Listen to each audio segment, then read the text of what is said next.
Hello, and welcome to the Sensibly Speaking podcast. This is Chris Shelton, the critical thinker at large, coming at you for show number 91. And this one we're calling When the Left Isn't in the Right. Of course, this podcast is available through iTunes, Stitcher, Google Play, as well as here on YouTube with video. Although this week you're just going to see my happy mug talking at you for a while.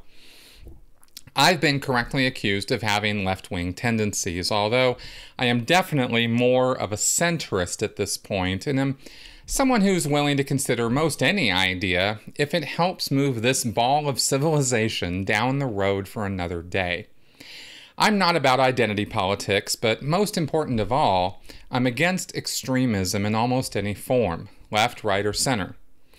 So this week, my friend Nick helped me with some historical research so we could present a long-term look at progressive or liberal thinking and point out some things wrong with it.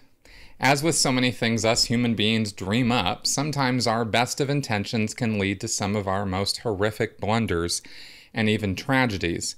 And I think it's a good thing for any of us who think we're engaged in crusades to save the world to stop what we're doing and maybe look around and make sure we know what we're talking about. Yes, some of the most infamous people in history did just want to watch the world burn.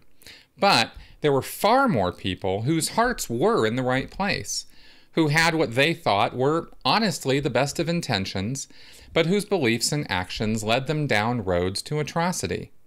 And just because we have the benefit of knowing what they did and why they did it is no guarantee that we won't do the exact same thing because we think that we're so much brighter and smarter and wiser than our forefathers. So, let's take a ride in the Wayback Machine, dialing it back to 1707. Our journey begins with the union of England and Scotland in what was called the Treaty of Union, and created what we still call Great Britain. Not everyone was pleased with the union at the time, but in hindsight, one thing is certain. The 1700s were significantly more peaceful than the 1600s, which saw, among other major violent events, a civil war culminating in the beheading of King Charles I in 1649. That's one way to enact political change, but maybe there are more reasonable roads. In Scotland, the 1700s and early 1800s were to be a period of rapid progress in technology, science, arts, and social thought. So later historians called this period the Scottish Enlightenment. A major figure of the Scottish Enlightenment was Adam Smith, a professor at the University of Edinburgh. In his day, economics wasn't yet recognized as a standalone discipline, so no one thought of him as an economist, but instead he was a professor of moral philosophy. He was first made famous in 1759 with the publication of The Theory of Moral Sentiments, followed in that oh-so-famous year of 1776 with his most famous work, or infamous, depending on how you look at it, entitled The Wealth of Nations. This was his magnum opus and is thought of today as the first modern work of economics, earning Smith the title the Father of Economics. Now, what's interesting is that the moral insights into human nature in these two books are very different, yet in the end, not incompatible. In The Theory of Moral Sentiments, Smith explicitly stated his belief that people are natural altruists. He wrote, "How selfish soever man may be supposed, there are evidently some principles in his nature which interest him in the fortunes of others, and render their happiness necessary to him, though he derives nothing from it except the pleasure of seeing it." Almost 2 decades later, in The Wealth of Nations, he put forward a somewhat different take. Every individual endeavors to employ his capital so that its produce may be of the greatest value. Essentially, Smith saw human beings as driven by sometimes conflicting needs: the need to do good and the need to do well, the need to be a part of a thriving community, and the need to be successful, self-sufficient, and self-sustaining. I'm sure all of us can relate to that because these are the push and pull of the left and the right when it comes to ideological principles. And oftentimes, people find themselves holding very different views economically and socially on this left-right spectrum. For example, if you're pro-abortion, you're said to be on the left, but if you want less taxation across the board, you're said to be on the right. These two things are not mutually exclusive ideas, but they do fall on opposite ends of the ideological spectrum. We can see this very well in perhaps the earliest of all left-wing movements, which incidentally also began during the Scottish Enlightenment, the utopian socialism. Practical utopian socialism started with Robert Owen, a wealthy Welsh-born industrialist who was also a social reformer and, as you'll see, a man way ahead of his time. One of Owen's most successful experiments took place at a cotton mill in the village of New Lanark, 25 miles southeast of Glasgow. Sometime in the early 1800s, 2,500 people, including 500 children, many previously resident in poorhouses of Glasgow and Edinburgh, moved into the village to work on the mill. What set this mill apart from others was Owen's consistent interest in improving his workers' well-being. He started by paying above-market wages, but by no means stopped there. And despite what most capitalists would think, the higher wages didn't bankrupt the mill, but made it more profitable. Workers felt empowered and actively sought to improve the mill, so Owen was rewarded both as a philanthropist and as a capitalist. Owen was not just interested in making a profit, but in actually morphing society into something better, and was using his mill and township as a model which he hoped would grow. He carefully planned the build-out of the village to avoid overcrowding and poor sanitation. This was one of the earliest examples of modern urban planning. He was also very interested in education, thinking that much of a person's character was a result of events and incidents which they could not control as they grew up in life, so it was in the best interest of society to give children strong moral, physical, and social influences from a very early age. His interest in early age education led to him to inventing the preschool, or as it was known at the time, the infant school. The first infant school in Britain, and probably in the whole of Europe, operated in New Lanark. Other social inventions by utopian socialists include the cooperative, Owen had a hand in that too, and the employee-owned company. What I find endlessly fascinating in this story is the fact that these social inventions, especially urban planning and early age education, are universally practiced today, even though the movement that first put them forward has retreated into the shadows of history. And oh, by the way, the idea of an 8-hour workday was first proposed by Robert Owen in 1810, when the accepted norm was closer to 14 hours. Owen wanted people to have 8 hours of work, 8 hours of leisure, and 8 hours of rest. Essentially, the utopian socialists wanted to plant and grow the seeds of a new society within their contemporary society. They envisioned a culture and tried to build communities in which wage earners not only made a living wage, but lived in well-designed spaces and had ample opportunities for self-improvement through education. Despite some early successes, the utopian socialists eventually found themselves in an untenable position. On the one hand, they faced hostility from the elites. Owen himself saw it firsthand. His efforts in New Lanark were opposed by his co-investors, so in order to continue, he had to buy them all out. Eventually, he left Britain and moved to Indiana to attempt another social experiment called New Harmony.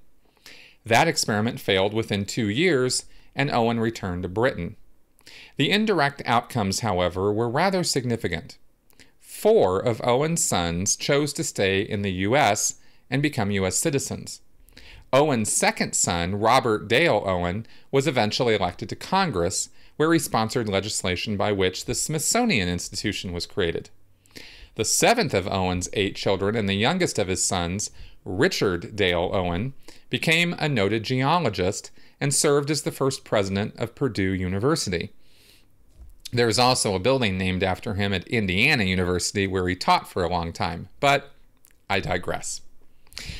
To repeat, on the one hand, the utopian socialists face hostility from the industrialists and the elites. On the other hand, they lacked understanding and acceptance by the masses. Even members of utopian communities often found themselves at odds with each other. Josiah Warren, a former member of the New Harmony Society, later wrote, "It appeared that it was nature's own inherent law of diversity that had conquered us.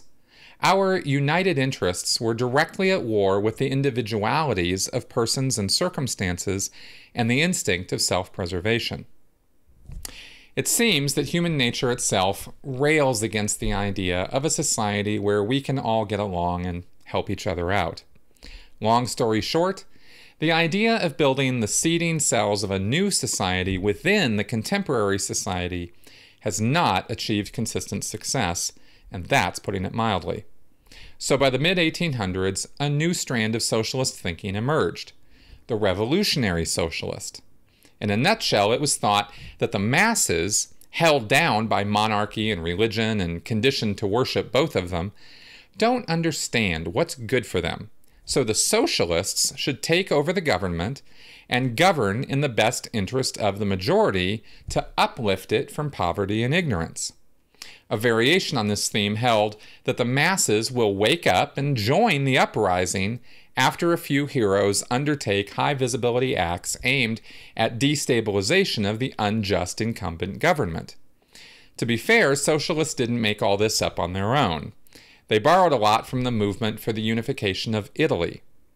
You see, through much of the 1800s, Italy was a collection of small kingdoms and princedoms.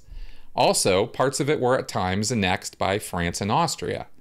To make things more confusing, there were some socialists in that movement, along with anarchists and bourgeoisie nationalists, so it's hard to draw an exact line between Italian unification and revolutionary socialism. But regardless of where it came from, extremism is something every group seems to eventually fall prey to, and the socialists were no exception. Probably the most notorious case of this revolutionary socialist thinking and action was the assassination of Tsar Alexander II of Russia in 1881. First, here's the background. Between 1866 and 1879, there were 3 attempts on the Tsar's life by lonely gunmen. Literally loners with handguns. All 3 were apprehended, tried, and convicted.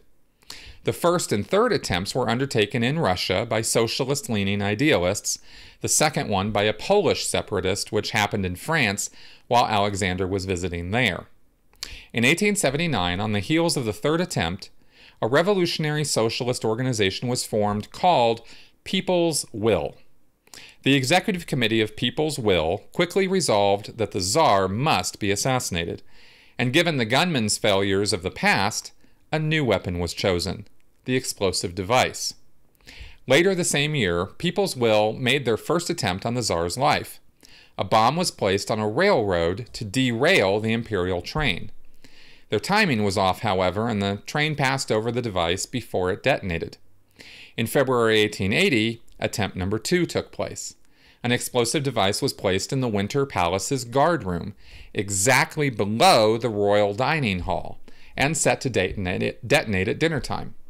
But the Tsar and his family were late for dinner that night because the Prince of Bulgaria, who was also the Tsar's nephew, arrived later than expected. The device did go off as planned, but caused no casualties in the royal family. Instead, there were dozens of dead and wounded among the palace guard and household staff, making the revolutionaries outright murderers of innocent people. Finally, the third attempt, even more sophisticated, was staged in March 1881, and they finally succeeded. 3 bombers were positioned along the known route which the Tsar, accompanied by palace guards on horseback, rode in a carriage every Sunday to inspect troops. The second and third bombers were instructed to act only if the previous bombers didn't succeed. The first bomb damaged the bulletproof carriage, which had been a gift from Napoleon III of France, but Alexander wasn't harmed. The bomber was immediately captured. The Tsar got out of the damaged carriage, and that's when the second bomb was thrown under his feet. Alexander was mortally and horrifically wounded and driven back to the Winter Palace, where he died a couple hours later. The third bomber, of course, never activated his device. And in case you're wondering, Napoleon III had some experience in needing the bulletproof carriage he'd gifted to Tsar Alexander, because that same 3-bomb setup was used by a group of Italian nationalists led by Felice Orsini when they had unsuccessfully tried to assassinate Napoleon III back in 1858. If Tsar Alexander had just stayed in his carriage, he probably would have lived, and the entire world would be a very, very different place right now. But here's the ultimate irony. Nothing of what people's will hoped for happened. People didn't rise up.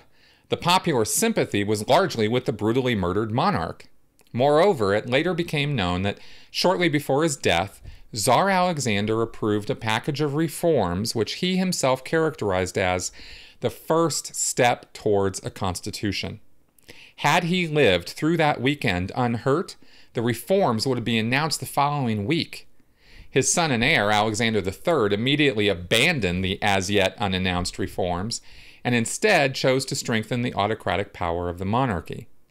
The aftermath was every bit as horrific as the assassination. People's will was obliterated. About 50 members were tried and convicted for their roles in the regicide.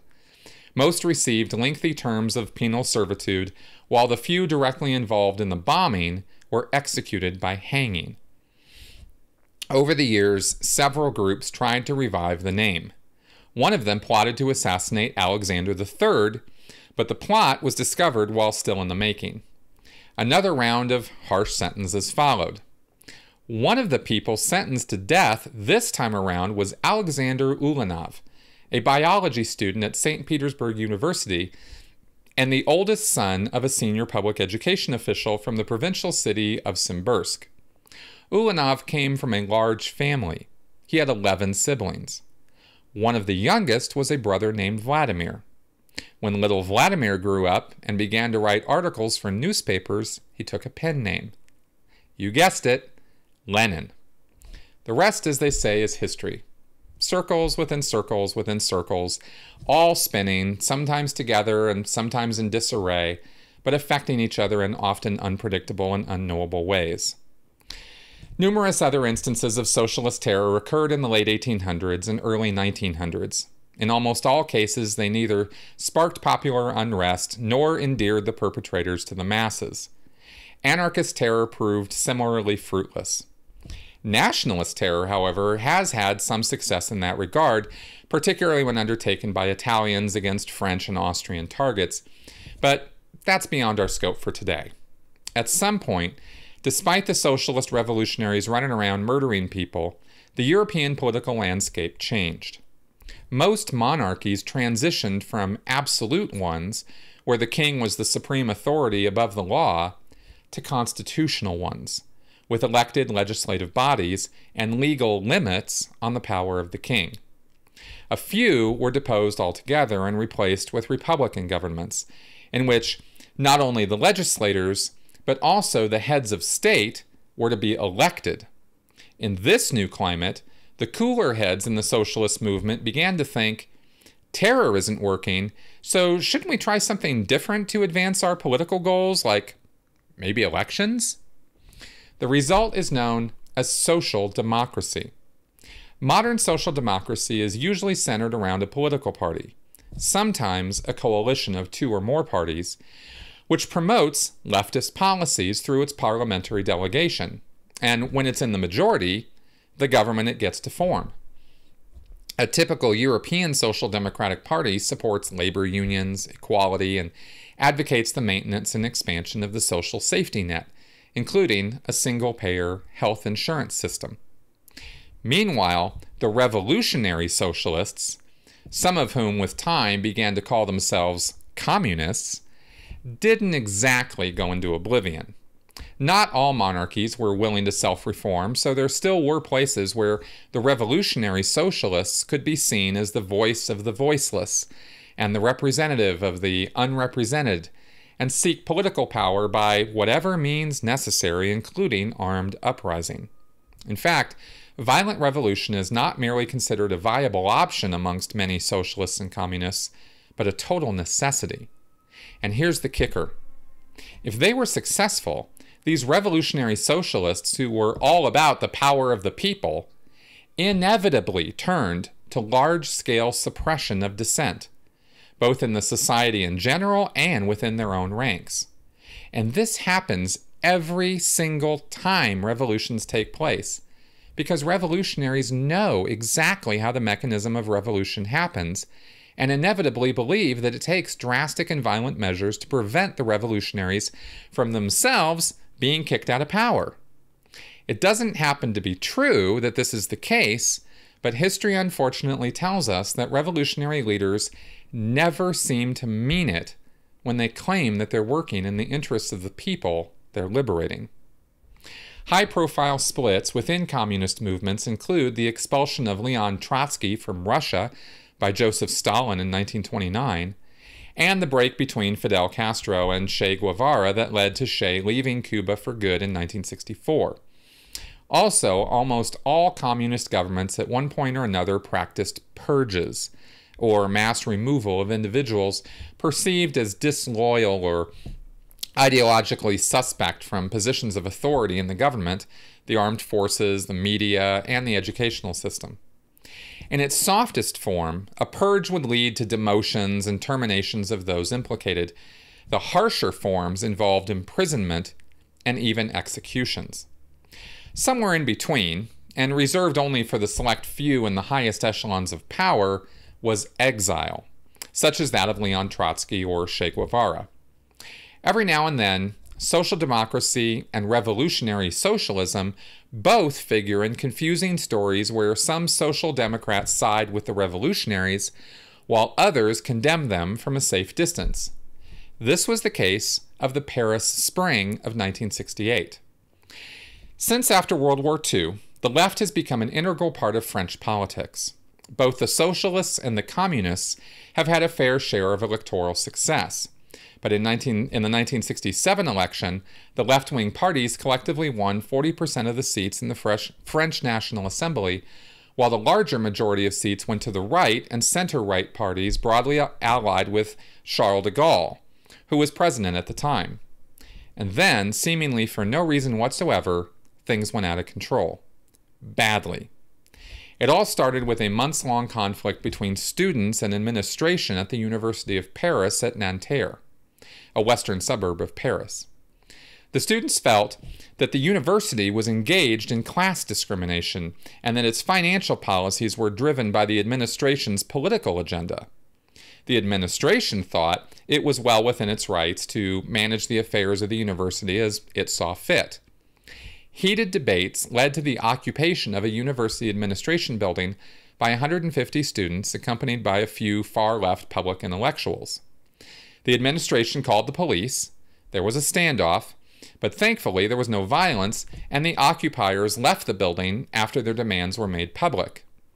The worst, it seemed, was over, but the administration, in its infinite wisdom, decided to investigate the actions of the student protesters to determine whether their conduct warranted expulsion or even the filing of criminal charges. That hit a nerve. Students began to protest, and on May 2, 1968, the administration decided to suspend classes until further notice. Other universities and the National Student Union noticed and called for a protest march, which took place 4 days later on May 6 in the Latin Quarter in central Paris. That's when it turned ugly. Police charged at the crowd with batons. The crowd initially dispersed, but quickly rebounded and began to put up makeshift barricades and throw paving stones at the police. Police responded with tear gas and another frontal assault with their batons. The next few days brought no improvement as the negotiations to end the hostilities broke down and students were joined by trade unions, which called for a series of strikes. At their peak, the strikes involved 11 million workers, over 1/5 of the country's workforce. Parisian banks ran out of cash. Gasoline suddenly became hard to come by in the Paris metropolitan area, and the entire country was said to have come to a standstill. Civil war was not just some fantastic idea, but was being talked about seriously as a grave national concern. On May 29th, President Charles de Gaulle failed to appear for a scheduled meeting of the Council of Ministers, but later that day surfaced in Germany at the headquarters of the French forces stationed in that country. After forceful persuasion by the French military commanders in Germany in person and by Prime Minister Georges Pompidou over the phone, de Gaulle returned to France the following day. Meanwhile, French army units were concentrating around Paris, preparing to take it by force if given the order. French communists, meanwhile, were divided. Some advocated a full-blown revolution, to be accomplished by occupying government buildings and installing a new administration. Others, unwilling to risk a civil war, insisted that the only way to create a legitimate government was through a fair election. On May 30th, President de Gaulle dissolved the National Assembly and called a new general election to be held in late June. This seemed to take the edge off things, and life little by little returned to normal. The result of the election? The left lost by a wide margin. In the 1967 election, the left-right balance of National Assembly seats in percentage terms was 40 to 60. In 68, this changed to 19% left, 81% right. But that wasn't the whole story. De Gaulle's brand of heavy-handed conservatism was doomed too.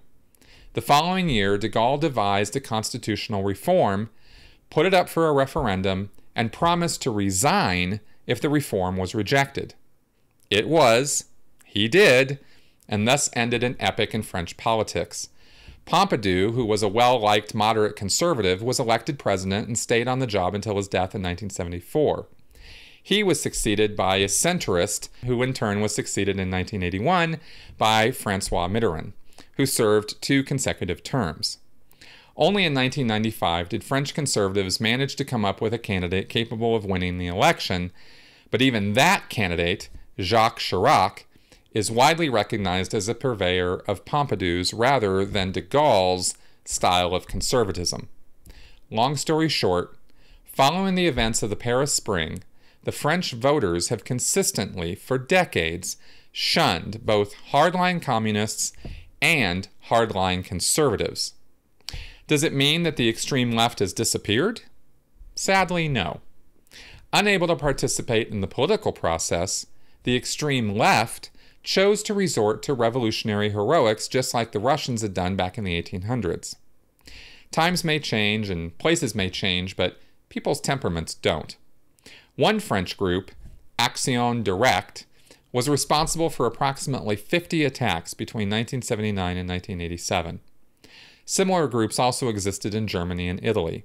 In fact, moving on from France, one of the most harrowing tales of left-wing terrorism is the story of former Italian Prime Minister Aldo Moro. A centrist politician, Moro was instrumental in bridging the political gap between his party, the Christian Democrats, and the Italian Communist Party. Specifically, what happened was the head of the Italian Communist Party, Enrico Bellingur, saw from the overthrow of the legally elected Marxist government in Chile in 1973 that there was no way that communists were going to rule in a democratic country unless they first compromised and worked in partnership with more moderate parties. So he reached out to Moro, and they created what was called the Historic Compromise, and the Italian Communist Party started distancing itself from the Soviet Union and started a more moderate form of communist thought called Eurocommunism. The Spanish and French communist parties also joined into this way of thinking. As things moved forward, the more radical elements in the Communist Party were unhappy with this new direction and started engaging in terrorist activities. Because Moro, as prime minister, was the one at the head of this historic compromise, that was enough to make him a target of a leftist paramilitary group known as the Red Brigades. On March 16, 1978, the brigades kidnapped Moro, killing 5 members of his security detail in the process. They demanded the release of several members of the brigades who had been arrested for earlier violence in exchange for the release of Aldo Moro. The Italian government refused to negotiate while conducting their own investigation trying to recover Moro. After holding Moro captive for 54 days, the brigade shot him dead, put his body in the trunk of a car, and abandoned the car on a Roman street halfway between the headquarters of Christian Democrats and the headquarters of the Communist Party. A member of the brigades later confessed to murdering Moro, was sentenced to 6 life terms, but was conditionally paroled in 1998 after serving 15 years. I already mentioned Germany, but I don't have time to recount the activities of German left terrorist groups, such as the Red Army faction. I invite you to research it on your own. Okay, you might say, this is Europe. How does it all relate to things closer to home here in the US? The answer is a resounding somewhat. Let me explain. The utopian socialists, as we already know, were active in the US. The movement largely failed here as it did everywhere else, but left a rich heritage of ideas and institutions. For much of the remainder of the 1800s, the left existed in the form of anarchist groups that had laudable goals, such as the introduction of an 8-hour workday, but went about it in ways that today would be considered totally insane. The most notable example of this is probably the Haymarket Affair of 1886, where the use of an explosive device against the police resulted in a tragedy for the leftists. The deal was that in the 1880s, Chicago was home to a large number of immigrant workers from Germany and Bohemia. Today, Bohemia is a part of the Czech Republic. At the time, a typical wage earner worked a 6-day, 60-hour week. There was a lively German-language culture, including their own radical, anarchist-leaning newspaper called the Workers' Times, which was published in German. The paper consistently advocated for higher wages and mandatory 8-hour workday. Back then, this was considered radical thinking, and industrialists and the conservative press railed against such ideas. On May 1, 1886, there was a national strike in the U.S., held under the slogan, 8-hour day with no cut in pay. Different estimates give the number of striking workers between 300 and 500,000. Employers responded by recruiting strike breakers and calling on the police to secure factories against occupation by striking workers. As a major industrial metropolis, Chicago was a flashpoint of this strike. In fact, on May 4, 1886, a demonstration was held to protest police brutality at Haymarket Square. Speakers included several people affiliated with the Workers' Times, as well as the editor of The Alarm, an English-language radical newspaper, and a visiting socialist from Britain. Mayor Carter Harrison attended and declared it a peaceful protest, but after he and most of the demonstrators left, a contingent of police arrived and ordered the crowd to disperse. At 10:30 p.m., the police moved in. At this point, an explosive device was thrown in the path of the advancing police. When it exploded, one police officer was dead and several dozen wounded. For 6 of them, the wounds would later prove fatal.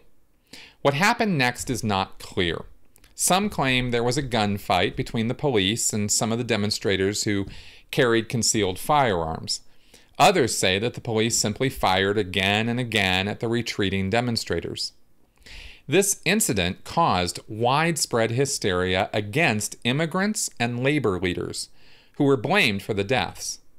8 people, 5 German immigrants, 1 British immigrant, 1 U.S.-born citizen of German ancestry, and 1 U.S.-born citizen of English ancestry, were rounded up and stood trial for the murder of the police officers, even though some of these infamous Chicago 8 had not even been present at the demonstration. Most of them were affiliated with the Workers' Times.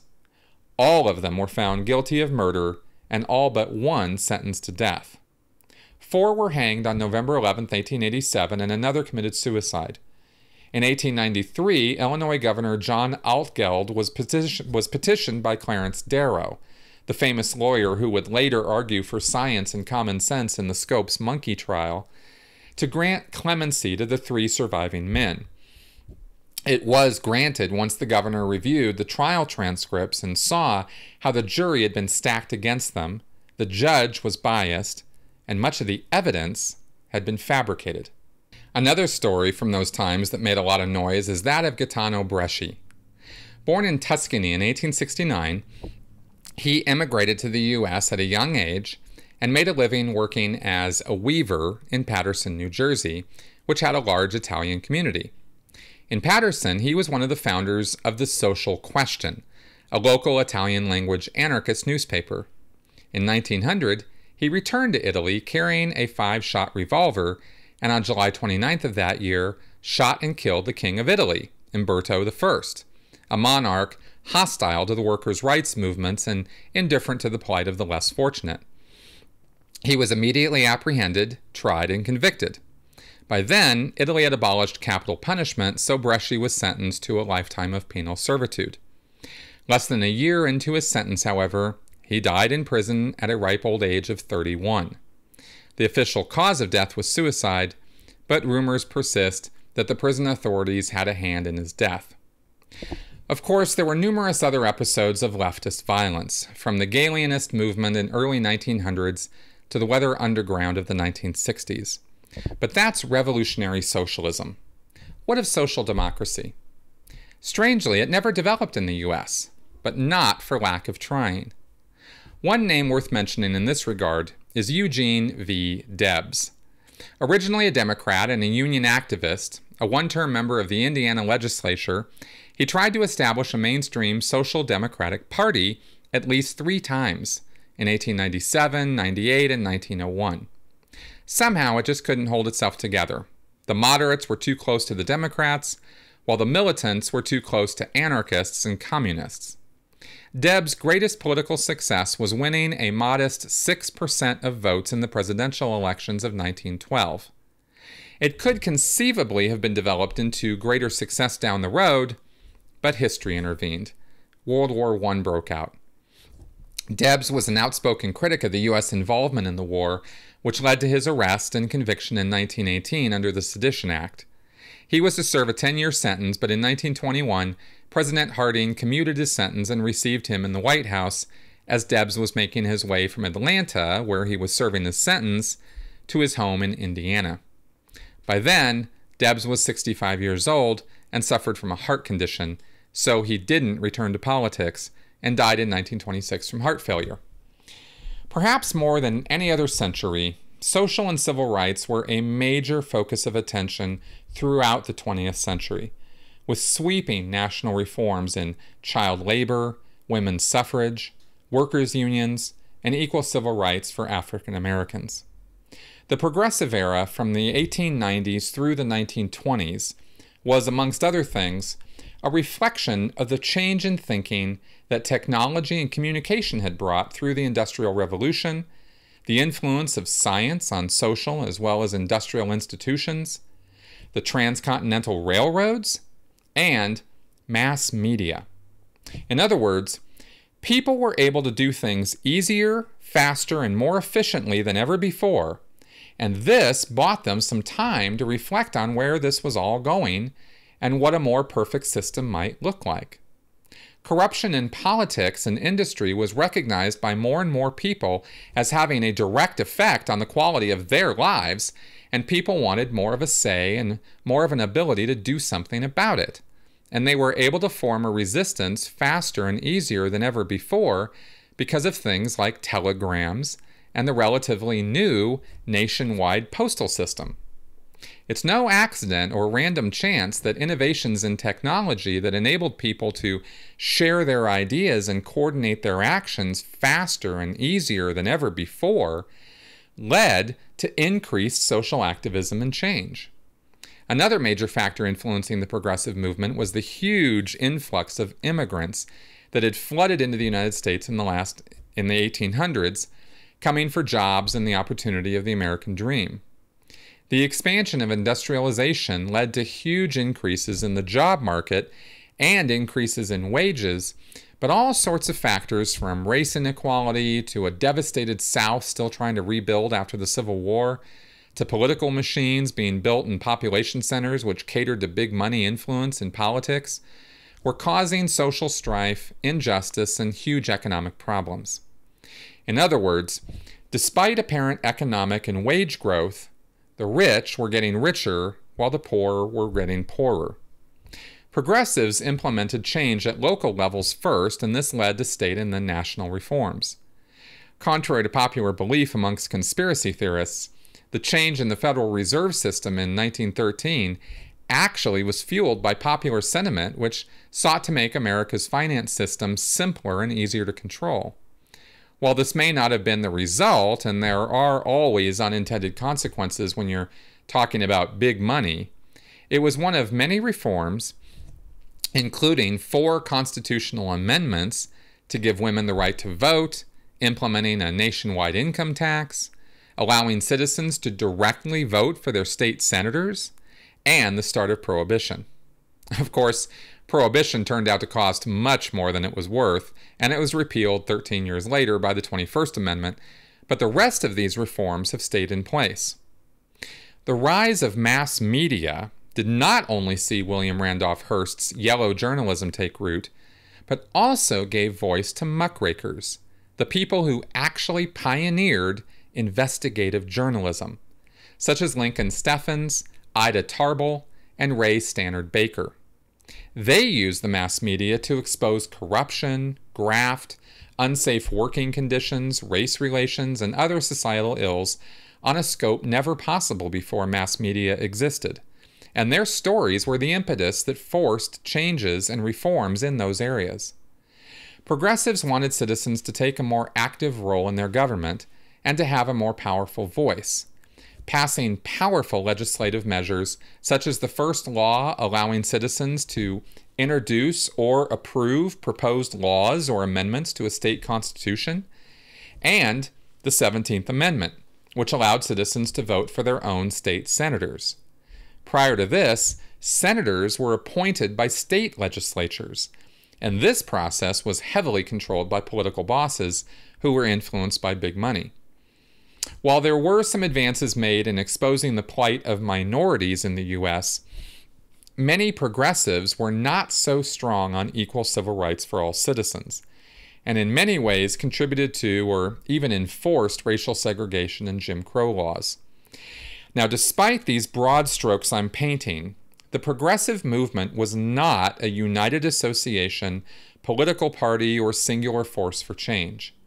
In any society of any size, especially a growing one like the United States, there are numerous factors at play and all kinds of circles spinning within circles within circles. Simplifying historical events is really a bit of a fool's errand, but I think you get the idea that turn-of-the-century America was experiencing social upheaval from a number of different groups for a lot of different reasons: religious, political, economic, and social.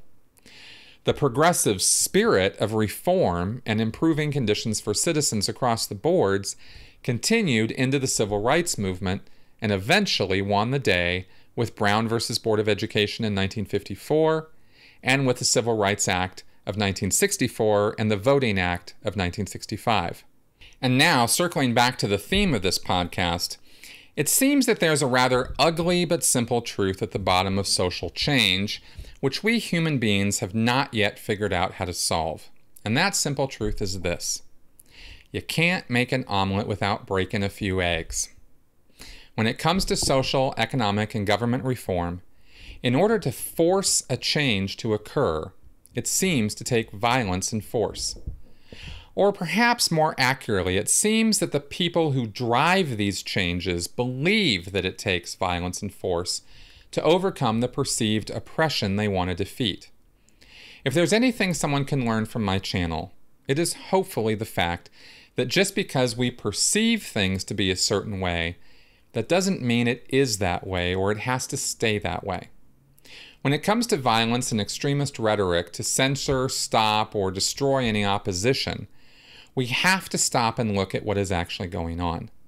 Violent revolution is not a foregone conclusion, nor is it a necessity to enact change.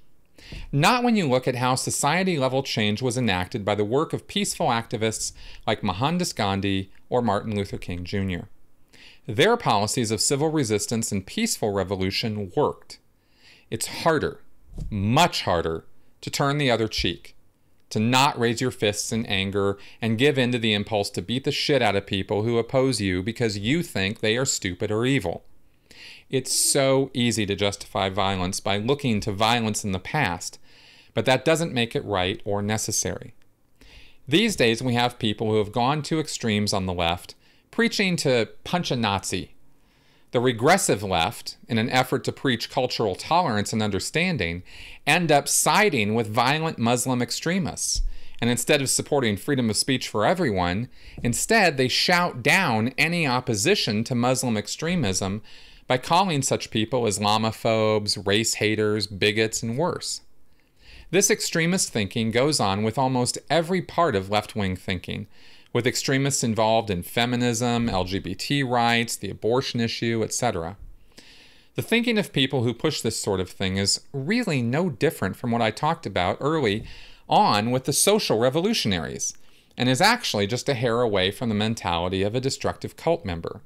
The end justifies the means, it's us versus them, and if we don't win, the whole world will lose. Sorry to say this, but no social revolutionaries have ever enacted long-term positive change on their own. Most of the time, the monsters they think they're fighting are really just different versions of themselves. People with just as extreme beliefs on the opposite end of the political spectrum. And more often than not, like those who killed Tsar Alexander II, they're actually getting in the way of the social reforms they're supposedly fighting for. It takes a long-term look and a rational perspective of the big picture to see this. But unfortunately, human beings are addicted to immediate gratification and tend to think that if something doesn't happen right this second, it's never going to happen. Such people really need to take a harder look at history. Now, having taken a good solid look at the left, from moderates to extremists, there are a few remarks I'd like to make to wrap this up about the state of things here in the U.S. compared to other places in the world, and where we could stand to make some improvements. Ironically, while social democracy has never taken hold and communist scares were the order of the day through the 1950s, the truth is that America has never really been anywhere close to embracing the principles of social democracy. Even Social Security is not truly a socialist program, but is really more of a social safety net for people who prepay into a giant pool of money which they later are paid back from to support them when they can no longer work. That's not what socialism looks like. It's simply a government-sponsored pension fund. Come 2026, the ability to keep the Social Security system operational is going to be in jeopardy because of changes in the size of the workforce, but that's a subject for another day. There are many conservative-leaning Americans who are terrified of socialism, claim that libtard leftists only want to take their hard-earned money away, and loudly proclaim that they will never elect a socialist like Bernie Sanders into office. I would argue that such people don't really know much about social democracy or how socialist principles in government would directly benefit them and their families. There's been such a tradition in the United States of anti-communist and anti-socialist rhetoric that far too many people are wholly incapable of even being able to rationally think for themselves on this topic. All you have to do is drop the word socialist or leftist for some people to fall into apoplectic fits of anxiety that you're coming to take their guns away from them. And it's amazing how, despite the fact that no one has ever come for anyone's guns, these kinds of beliefs persist. Because corporations and groups like the NRA that profit from gun sales keep pushing this on gullible, paranoid people. So let's take a look at some real-world examples of socialism in action around the world that are not implemented here, but probably should be. Single-payer healthcare. This raging debate is going on across the nation right now, and we aren't anywhere close to passing a single-payer system. In fact, we're moving backwards because the GOP doesn't want anything to do with socialized medicine and healthcare, even though it's a system that without question works to the benefit of citizens in every civilized Western nation in the world. There are many reasons this hasn't happened here and many hurdles to get over before single-payer healthcare will be a reality, which is a shame because the United States outspends every other country in the world per capita for healthcare, and yet consistently ranks last or near the bottom of every survey of international health and fitness. A 2015 survey found 43% of low-income Americans went without medical care because of costs. In the other countries, these rates ranged from 8% in Britain to 31% in Switzerland. And it's not for lack of throwing money at the problem, because Americans now spend $9,523 per person per year on medical expenses, by far the most among developed countries. Health spending now tops $3 trillion a year. Health insurance premiums have been steadily rising since 2008, and employers who cover 60% of Americans have been increasing the amount their workers must contribute to their own medical care. Maybe Obamacare is the first step of a solution, and maybe it's not. But one thing is clear. If something doesn't change with healthcare in the United States, within 2 or 3 generations, it won't matter, because there won't be that many Americans left to care. Antitrust policy. For nearly a century before Reagan, starting with the passage of the Sherman Act in 1890, antitrust policy was a major area of activity for the U.S. government. The legal action by the Department of Justice broke up Standard Oil and AT&T. GE and Westinghouse were exposed as colluding to raise prices on domestic appliances. If memory serves, a few executives actually went to prison on that one. Since Reagan, not so much. We now live in a country where a very large number of households and businesses have only one option for broadband internet access, 2 if they're lucky. England, in comparison, has 6 or 7 providers to choose from. Go into a shopping mall and take a look at places that sell eyeglasses. A large percentage of them will be owned by an Italian, well, originally Italian, it's multinational now, company called Luxottica. Their overall market share in the U.S. is about 20%, but among eyewear retailers who do business in conspicuous high-traffic locations, it's much higher. This past January, Luxottica announced its intent to merge with Essilor, the world's largest manufacturer of prescription lenses, with approximately 45% of the share of the world market. Then there's a worrying number of airline routes that are served by a single airline. And the list goes on and on.